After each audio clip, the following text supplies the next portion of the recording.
नमस्कार, स्वागत है आप सबका दिन भर की तमाम बड़ी और अहम खबरों के साथ मैं हूं कवीन सचान। शुरुआत हेडलाइन से।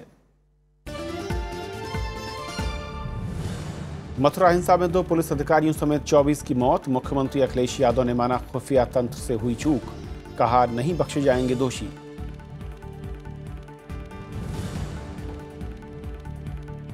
बीजेपी और कांग्रेस का यूपी में कानून व्यवस्था ठप होने का आरोप। बीएसपी ने मांगा मुख्यमंत्री से इस्तीफा। समाजवादी पार्टी ने दी राजनीति न करने की सलाह।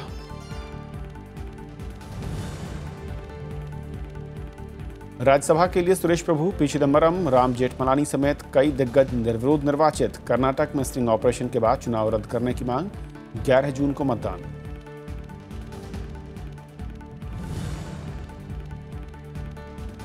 नई शिक्षा नीति को लेकर कश्मकश। स्मृति ईरानी ने कहा मसौदे पर और मशवरे की जरूरत। टीएसआर सुब्रमण्यम ने जल्द जारी करने का दिया था अल्टीमेटम।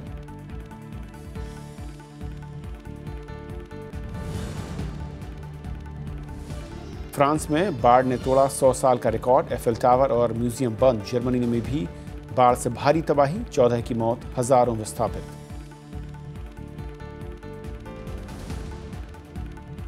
और आइए देखते हैं पहली खबर।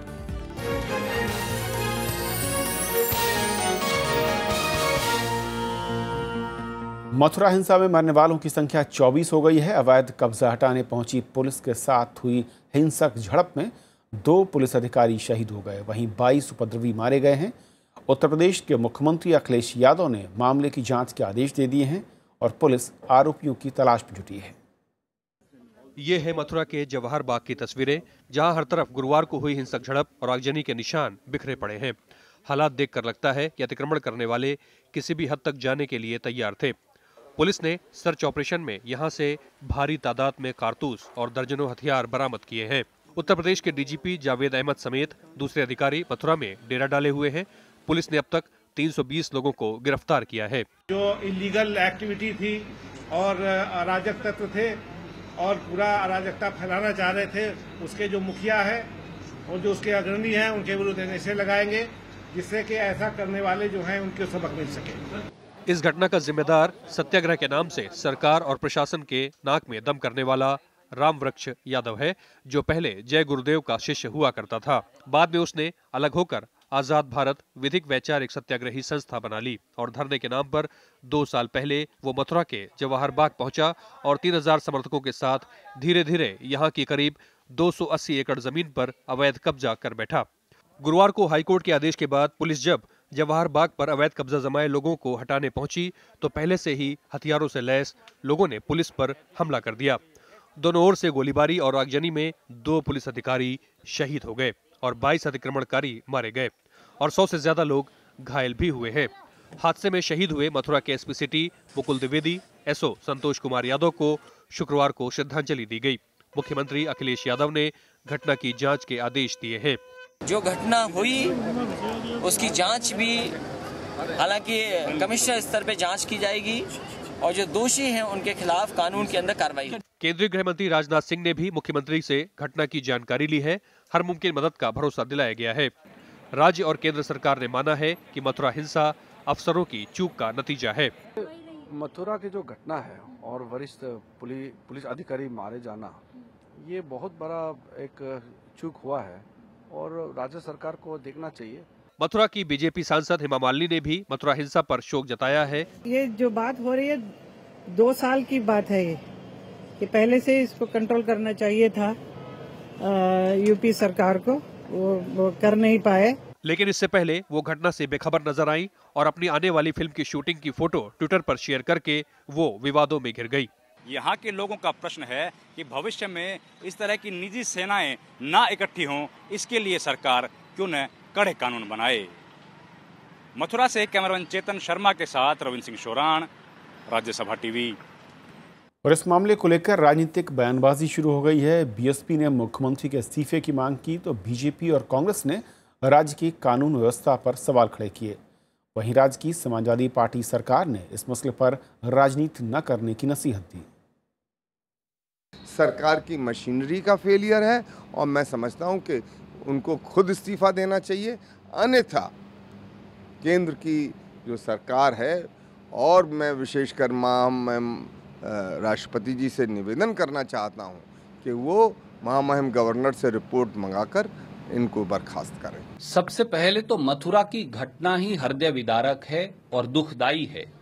कानून व्यवस्था किस प्रकार से टूट गई है उत्तर प्रदेश में, अखिलेश यादव की सरकार कैसे निकम्मी और नाकारा है, इसे दर्शाती है। उत्तर प्रदेश की सरकार से अखिलेश यादव जी से ये पूछना चाहते हैं कि ये तैयारी क्यों नहीं थी पुलिस की, ये इंटेलिजेंस कहां नदारत थी, बम बारूद इकट्ठे हो रहे थे और प्रशासन क्यों नहीं जान पा रही थी। यह दिखाता है कि उत्तर प्रदेश में प्रशासन की हालत क्या है। केवल अराजक तत्व लोग हैं, इसमें अराजक तत्व लोग हैं, जितने भी इनके खिलाफ कड़ी से कड़ी कार्रवाई हमारी सरकार करे।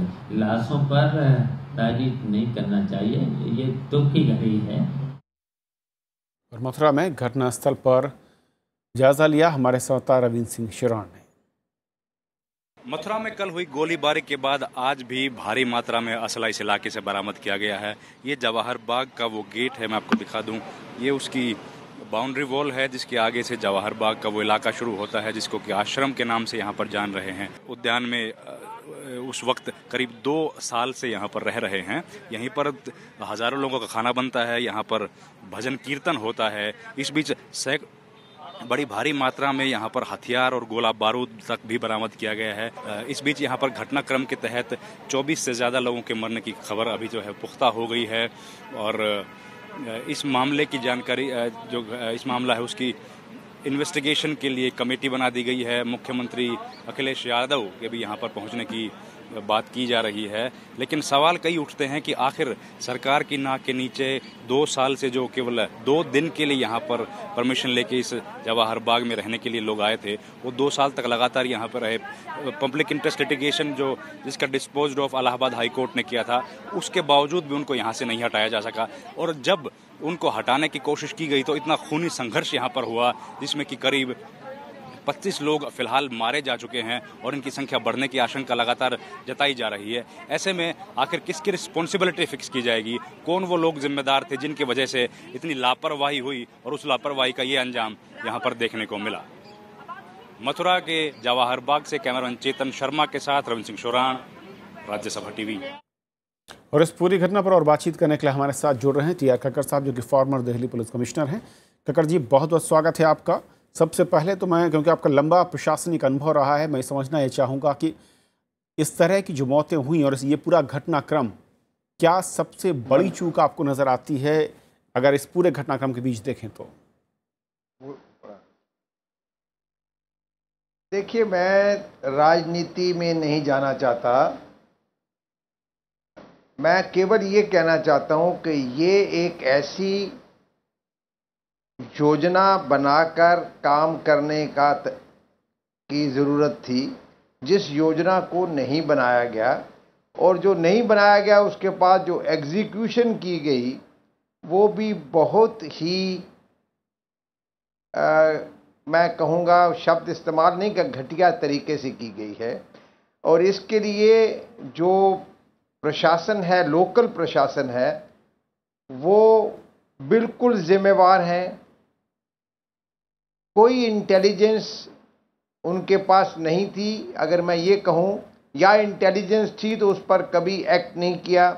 ऐसे एक समूह, एक ग्रुप है जो कि पिछले 2 साल से वहाँ पर बैठा हुआ है। 2 साल से वो क्या, उनकी गतिविधियाँ क्या हैं, अगर लोकल प्रशासन को नहीं पता है तो निहायत नालायकी है उस प्रशासन की। इसमें ज़िला मजिस्ट्रेट हो गए, एसडीएम हो गए, एसएसपी हो गए, सीओ हो गए, वहाँ के एसएचओ हो गए, ये सब जिम्मेवार हैं। या ऐसा हो सकता है, मेरा सिर्फ ये मेरा एक डाउट है कि कहीं से इस ग्रुप को पॉलिटिकल शय मिली हुई थी कि आप बैठे रहिए, कुछ नहीं होने वाला है। ये भी संभव है। फिर भी जब ये हाई कोर्ट का आदेश आया है कि इनको खाली करवाना है, तो हाई कोर्ट ने ये नहीं कहा कि 24 घंटे में करा दीजिए, 2 दिन में करा दीजिए। आप अपनी योजना बनाइए। आपको पता है कि ये ऐसा ग्रुप है जिसने ये तय कर रखा है कि वो एक बहुत बड़ा समूह है, भारत के लिए ये करना चाहते हैं, वो करना चाहते हैं, इनके पास असला है, अगर ये भी नहीं पता है कि असला है या नहीं है, फिर भी ये इंटेलिजेंस की बहुत कमजोरी है। लेकिन कक्कड़ साहब, तो इस आई वुड से कि भाई very inadequately planned and very badly executed operation. क्या ये जब इस तरह के ऑपरेशन, एक बड़ी मॉब जहां पर हो जिसके बारे में पता नहीं कि वो किस तरह के हथियारों के साथ हो, और वहां पर जब एक पुलिस का ऑफिसर एंट्री करता है कुछ अपने साथियों के साथ, होना चाहिए जी पता ये पहली चूक चाहिए था, ये पहला मेजर लैग जो आपने कहा कि पता नहीं था, हमें पता कि इनके पास क्या हथियार हैं या नहीं है जी।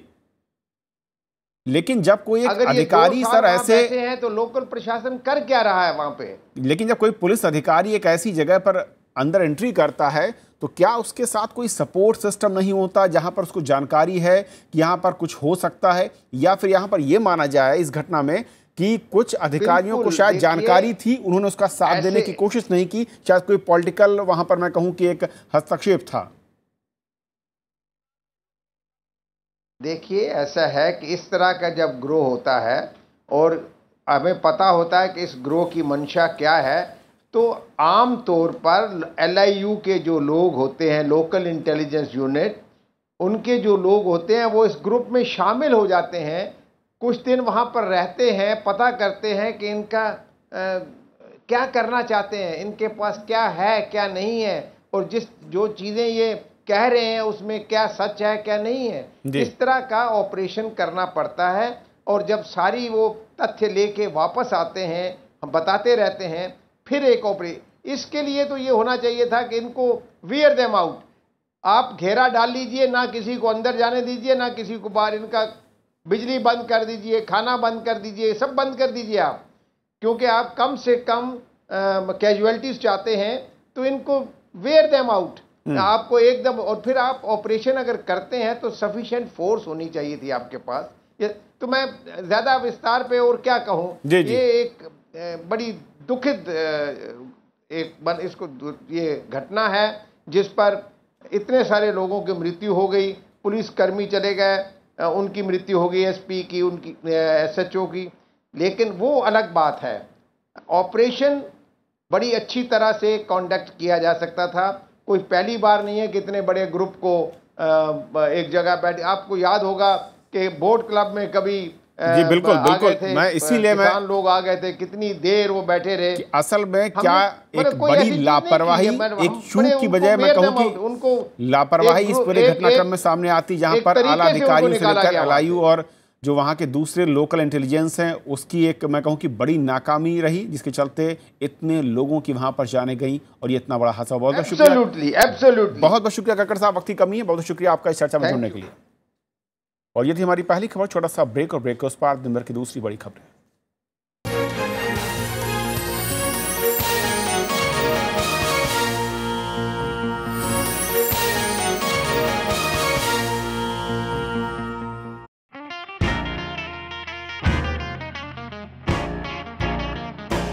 अंडमान हमारे ख्वाबों का एक शानदार जहां, खामोशियां सुनाती हैं एक दास्तां यहाँ।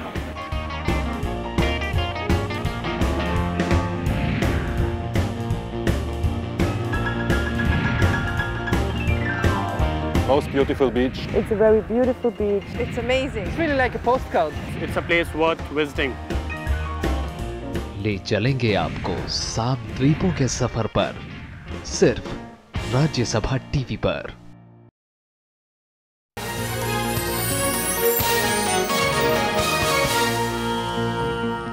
राज्यसभा की 58 सीटों में से करीब 30 सीटों पर निर्वाचित सांसदों के सदस्य चुन लिए गए हैं। शुक्रवार को नामांकन से पहले नाम वापस लेने का आखिरी दिन था, और जिसका समय खत्म होते ही कई राज्यों में उम्मीदवार निर्विरोध निर्वाचित घोषित किए गए। पार्टी के हिसाब से नजर डालें तो महाराष्ट्र में BJP के पीयूष गोयल, विनय सहस्त्रबुद्धे और विकास महात्मा निर्विरोध चुने गए।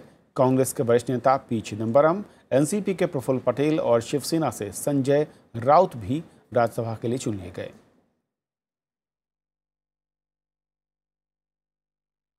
उधर तमिलनाडु में AIADMK से R Vaithilingam, SR Balasubrahmanyam, A Vijay Kumar Rajya Sabha के वर्तमान सदस्य ए नवनीत कृष्णन चुने गए, जबकि डीएमके से TKS एलगोवान और RS भारती शामिल हैं। बिहार में JDU से शरद यादव और रामचंद्र प्रसाद चुने गए, जबकि RJD से लालू यादव की बेटी मीसा भारती और वरिष्ठ अधिवक्ता राम जेठमलानी। बीजेपी के गोपाल नारायण भी निर्विरोध चुने गए हैं। आंध्र प्रदेश की 4 सीटों पर निर्विरोध सांसद चुने गए। इनमें बीजेपी सरकार में शामिल रेल मंत्रालय संभाल रहे सुरेश प्रभु, जिन्हें बीजेपी के सहयोगी TDP का समर्थन मिला, साथ ही केंद्रीय और विज्ञान प्रौद्योगिकी राज्य मंत्री YS चौधरी और पूर्व मंत्री TG वेंकटेश TDP से राज्यसभा पहुंचे, जबकि YSR कांग्रेस के V विजयसाई रेड्डी राज्यसभा सांसद चुने गए। पंजाब से 2 सीटें खाली हुई थी। एक सीट पर कांग्रेस नेता अंबिका सोनी और दूसरी सीट पर अकाली दल के बलविंदर सिंह भूंदर जीते हैं। ओडिशा में 3 सीटों पर उम्मीदवारों को विजेता घोषित किया गया। बीजू जनता दल सरकार में पूर्व वित्त मंत्री रहे प्रसन्ना कुमार आचार्य, पूर्व स्कूल शिक्षा मंत्री विष्णु चरण दास और राज्य योजना मंडल के उपाध्यक्ष N भास्कर राव निर्विरोध निर्वाचित हुए हैं। छत्तीसगढ़ के दोनों सीटों पर बीजेपी और कांग्रेस के उम्मीदवार निर्विरोध चुने गए। बीजेपी से राम विचार नेताम और कांग्रेस से छाया वर्मा यहां पर निर्विरोध जीती हैं। गुजरात में भी बीजेपी उपाध्यक्ष पुरुषोत्तम रूपाला निर्विरोध चुने गए। जिन राज्यों में नतीजे नहीं आए हैं वहां पर 11 जून को चुनाव होगा और नतीजे भी उसी दिन आएंगे।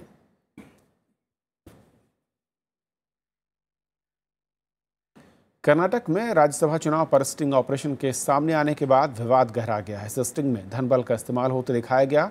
चुनाव आयोग ने राज्य निर्वाचन आयोग से जवाब तलब किया है। बीजेपी ने इस मामले को लेकर आयोग से शिकायत की थी। वहीं JDS ने चुनाव रद्द करने की मांग की है। मानव संसाधन विकास मंत्री स्मृति ईरानी ने कहा है कि नई राष्ट्रीय शिक्षा नीति को लेकर राज्य सरकारों से चर्चा और उनकी राय आने के बाद ही इसे फीडबैक के लिए सार्वजनिक किया जाएगा। ईरानी ने कहा कि नई राष्ट्रीय शिक्षा नीति पर बने TSR सुब्रमण्यम पैनल की ड्राफ्ट रिपोर्ट की सिफारिशों का अध्ययन किया जा रहा है। TSR सुब्रमण्यम ने मानव संसाधन विकास मंत्री को खत लिखकर शिक्षा नीति के ड्राफ्ट रिपोर्ट को सार्वजनिक करने की मांग की थी। पैनल ने 27 मई को अपनी रिपोर्ट दी थी। देश में राष्ट्रीय शिक्षा नीति 30 साल पहले 1986 में बनाई गई थी। तो ये सत्य है कि 27 तारीख को कुछ रिकमेंडेशंस हमारे पास आए। चूंकि अभी भी राज्य सरकार को अपना मत व्यक्त करना बाकी है, इसलिए एक आधी अधूरी चीज को राष्ट्र के समक्ष प्रस्तुत कर मुझे लगता है अब तक के 2 साल के इस पूरे काम को सबसे बड़ा मुझे लगता है अन्याय होगा। खाने की तरह ही अब लोगों को पानी का भी कानूनी हक मिल सकता है। सरकार एक ऐसा कानून पर अब काम कर रही है जिसमें हर व्यक्ति को जीने के लिए पानी का अधिकार दिया जा सकता है। कानून के ड्राफ्ट में प्रावधान है कि सरकार हर व्यक्ति को उसकी मौलिक ज़रूरतों के बराबर पानी मुफ्त दे। हालांकि पानी का मामला राज्यों के अधिकार क्षेत्र में आता है और इसीलिए केंद्र ने इस बारे में राज्यों से सुझाव मांगे हैं। प्रस्ताव के तहत खेती में एक तय समय सीमा से ज़्यादा पानी इस्तेमाल करने पर इसकी कीमत चुकानी पड़ सकती है। इस कानून में पानी की बर्बादी को रोकने के लिए कड़े प्रावधान भी हैं। जम्मू कश्मीर के अनंतनाग जिले के बिजबेहरा में आतंकियों ने आज BSF काफिले को निशाना बनाकर हमला किया। इसमें BSF के 3 जवान शहीद हो गए और 7 घायल हुए। सुरक्षा बलों ने जवाबी कार्रवाई की, इलाके को चारों ओर से घेर लिया। यह हमला उस वक्त हुआ जब जवान गश्त पर थे। गृहमंत्री ने इस मामले में BSF के DG को मौका वारदात पर जाकर रिपोर्ट देने के लिए कहा है। तत्काल मैंने डायरेक्टर जनरल BSF से बात की है और साथ ही होम सेक्रेटरी से भी हमारी इस संबंध में बातचीत हुई है और मैंने डायरेक्टर जनरल BSF को भी कहा है कि तुरंत वहां जाना चाहिए और वहां की स्थिति का जायजा लेना चाहिए और कुछ मुकम्मल व्यवस्था वहां पर की जानी चाहिए। राजधानी ट्यूनिस में एक समारोह को संबोधित करते हुए उपराष्ट्रपति मोहम्मद हामिद अंसारी ने आतंकवाद पर चिंता जताई। उन्होंने आतंकवाद के खात्मे के लिए साझा प्रयासों पर जोर दिया। उपराष्ट्रपति ने कहा है कि वैश्विक संस्थाओं में भारत को शामिल किए बिना उनकी कोई अहमियत नहीं है। उपराष्ट्रपति मोहम्मद हामिद अंसारी ने Tunisia institute of strategic studies में कहा कि कोई भी वैश्विक मंच भारत के बिना अधूरा है। उन्होंने भारत को उभरती हुई अर्थव्यवस्था बताया। उन्होंने ये भी कहा कि स्थिरता, सुरक्षा और आर्थिक दृष्टिकोण के लिहाज से भारत बेहतर देश है। उन्होंने पश्चिम एशिया और अफ्रीका के साथ रणनीतिक और आर्थिक साझेदारी बढ़ाने पर भी जोर दिया। India, friends, is not a rejectionist power that stands outside the global order.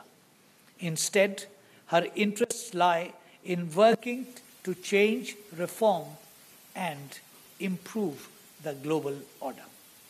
This demands increased external engagement within the ambit of a non-intrusive policy.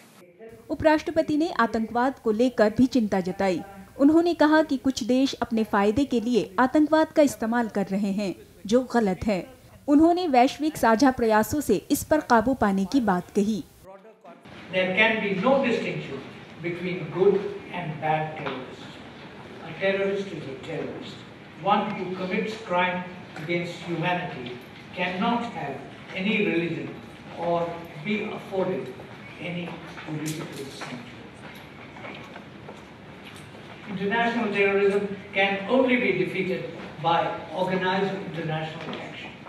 Tunisia दौरे के आखिरी दिन दोनों देशों ने आतंकवाद से मुकाबले के लिए सहयोग बढ़ाने का फैसला किया। उपराष्ट्रपति और ट्यूनीशिया के प्रधानमंत्री की मौजूदगी में 2 सहमति पत्रों पर भी दस्तखत हुए। दोनों देश उद्योग से लेकर पर्यटन के क्षेत्रों में नई संभावनाएं तलाशने पर राजी हुए। उपराष्ट्रपति ने ट्यूनीशिया की संसद के स्पीकर और सांसदों से भी मुलाकात की। सुरक्षित भविष्य होना देश की आर्थिक स्थिति को भी बढ़ावा देता है, जिसके लिए जरूरी है अन्य देशों के साथ बेहतर संबंध होना और गैर जरूरी ताकतों के खिलाफ एकता दिखाना। उपराष्ट्रपति ने ट्यूनिस में भी आतंकवाद से लड़ने के खिलाफ अनेकता में एकता का संदेश दिया है। कैमरा पर्सन सुधांशु और अपने सहयोगी विशाल कुमार जैन के साथ अनु दीवान, राज्यसभा टीवी, ट्यूनिस। फ्रांस और जर्मनी में बाढ़ ने भारी तबाही मचाई है। अब तक 14 लोगों की मौत हो चुकी है, जबकि बड़ी संख्या में लोग पलायन को मजबूर हैं।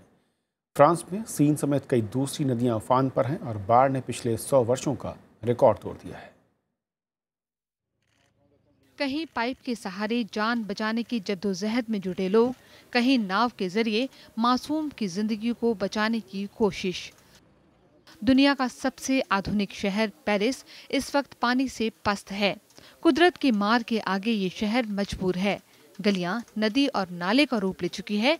पानी घरों में घुसकर जिंदगी छीनने की कोशिश कर रहा है। बेबस लोग अब अपने आशियाने को छोड़ने के लिए मजबूर हैं। Les sauveteurs sont passés demander s'il y avait des personnes blessées. Donc il n'y en avait pas. Après ils ont dit qu'ils repasseraient dans une dizaine, quinzaine de minutes pour nous évacuer. France में ये 100 साल की सबसे भीषण बाढ़ है। Scene समेत दूसरी नदियां खतरे के निशान से ऊपर बह रही हैं। यहाँ तक कि एफिल टावर और म्यूजियम को भी बंद करना पड़ा है। We were planning to visit the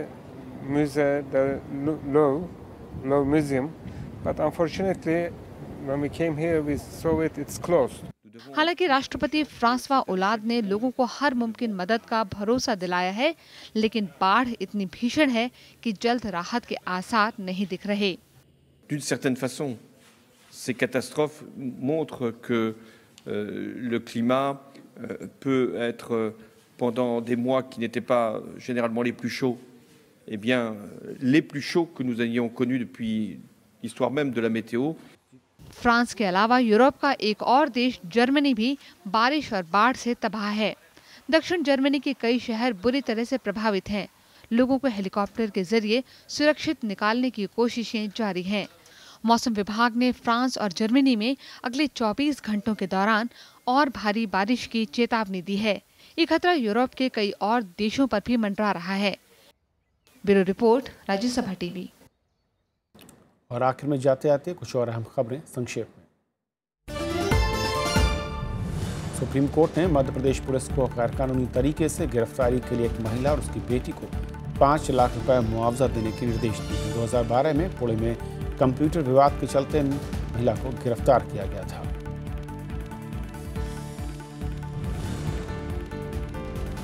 देश के उच्च न्यायालयों में 458 जजों की कमी है। कानून मंत्रालय की ओर से जारी एक रिपोर्ट में बात सामने आई। आंकड़ों के मुताबिक 24 उच्च न्यायालयों में 1079 जजों की जरूरत है। दिल्ली में मर्सिडीज हिट एंड रन मामले को ट्रायल कोर्ट में भेजने पर जुवेनाइल जस्टिस बोर्ड कल फैसला करेगा। दिल्ली पुलिस ने इसके लिए एक याचिका दायर की थी। राष्ट्रीय मानवाधिकार आयोग ने मोबाइल फोन टावर से निकलने वाले खतरनाक रेडिएशन के लिए केंद्रीय स्वास्थ्य मंत्रालय और टेलीकॉम मंत्रालय को नोटिस जारी किया। कोर्ट ने 2 हफ्तों में मंत्रालय से जवाब दाखिल करने के लिए कहा है। 5 जून को प्रस्तावित जाट आंदोलन के मद्देनजर गुड़गांव में धारा 144 लगाई गई है। गुड़गांव के डिप्टी कमिश्नर ने इस बात की जानकारी दी।